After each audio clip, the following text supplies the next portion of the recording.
Hi, I'm Scott Smith, and I work for FCA in the South Metro Atlanta area. I serve high schools and middle schools in Fayette County, Georgia.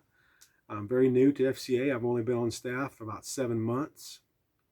Prior to that, I was a coach for 30 years. At the high school level, I coached football and wrestling. I want to share with you, from a coach's perspective, some ways and some perspectives we can have as staff just to help us to better engage and relate to our coaches and move them forward in their spiritual journeys. When I think about the coaches, or when I think about the FCA staff in my life as a coach over the last 30 years or so, there are 4 or 5 guys that stick out to me. And the thing that I remember most about them is not what they said, but I remember that it felt like they were there for me, not for FCA. That they were there for Scott Smith, and that was important. And I think that's a big challenge and I feel convicted sometimes when I think about what I want to accomplish in the ministry that I want to build. I don't need to ever forget that, if I want to be like Christ, I need to be there for people, not be there for a ministry. So um, I think that's the most important thing for us to realize as we approach this idea of engaging with coaches, is to be there for them. And then I think we can also improve ourselves and better our ministry by understanding a coach. I think of Hebrews 4:15 that talks about Jesus being our high priest and how he um, understands us and how he knows exactly where we're at because he's been where we're at. I like the way the Message version puts it. It says that we don't have a high priest that is not in touch with our reality. And so if we can understand the reality of a coach's life, I think we'll be a better staff person to help meet their needs. And the first thing is, I would say that a coach um, is a teacher.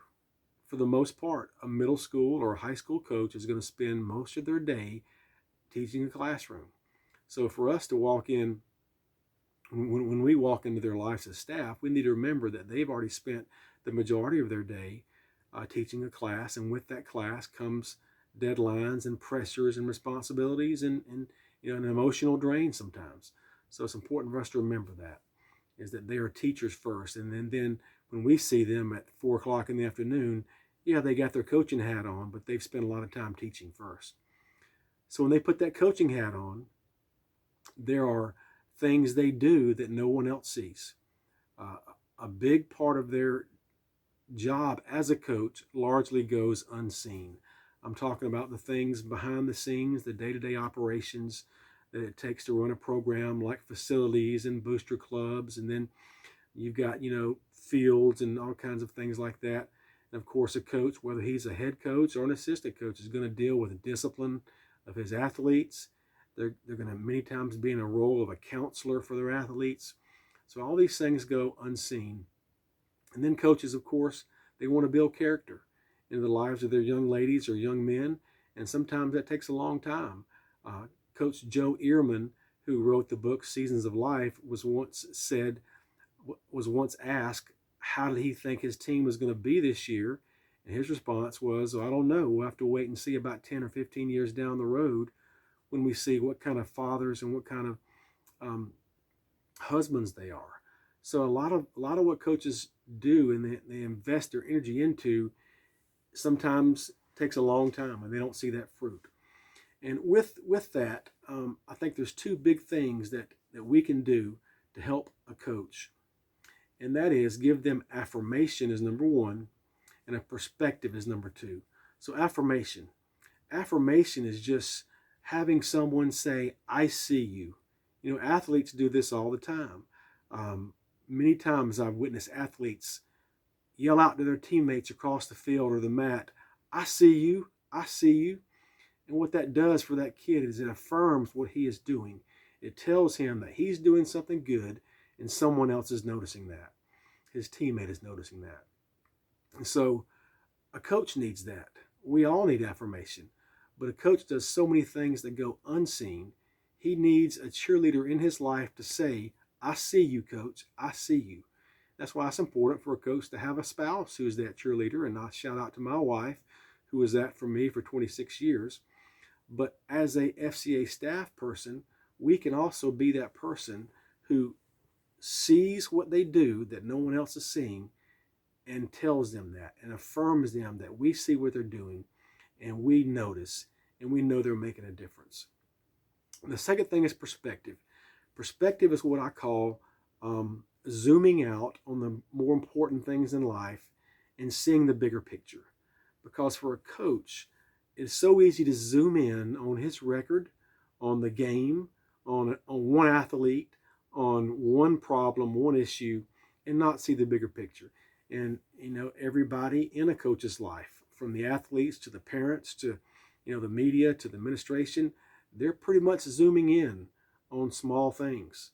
An athlete wants to know about his playing time and his college scholarship. A parent wants to know about, where their kid is at, and it's only their kid.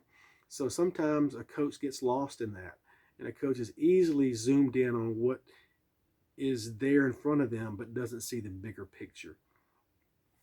So if you can come along aside that coach to help them see the bigger picture as it relates to their career, as it relates to their family, as it relates to their faith, then you're going to really be an encouragement to that coach and help them in the long run see what's really important. Now, that's not easy to do. That's going to take time and trust. You're not going to be able just to walk into a coach's life and snap your finger and tell them a few things and all of a sudden they see things clearly. No, it's going to take time and it's going to take trust. But it's really important that they see that their career is more important than their season, that their family is more important than their season, and obviously that their faith, where they spend eternity, is way more important than their season. Their walk with the Lord is way more important than what they may be focused on from a zoomed-in perspective. So those are the big things I would say that when I go onto a campus and I meet a coach, I try to think in terms of that, helping them move forward, to understand them so that I can, minister to them and be like Christ in their life. And so when I leave them, they will think that I am there for them and not for FCA. And there's practical things we could do to help us with that. The other day I found myself doing some things that I felt like was helping the coach behind the scenes. I was doing things like unlocking doors for the visiting team, or a mom to get in the concession stand, or someone to get in the press box. And these were things that were going on an hour or so before the soccer game started. And these are things that I knew the coach did not want to have to deal with. And if I could take those things off his plate, he could focus on his team and getting his athletes ready to play.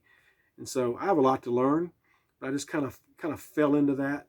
And I thought it was from a coach's perspective, if I had someone do that for me as a coach, I'd really appreciate that, because as a coach, I didn't want to be dealing with those things an hour before the game started. So I would say find things like that, find the menial tasks, find the things that you can take off the coach's plate to do, and that's going to communicate to him that he's important, that you see what he's doing, and that you're there for him, and you're not there for FCA necessarily, but you're there for him.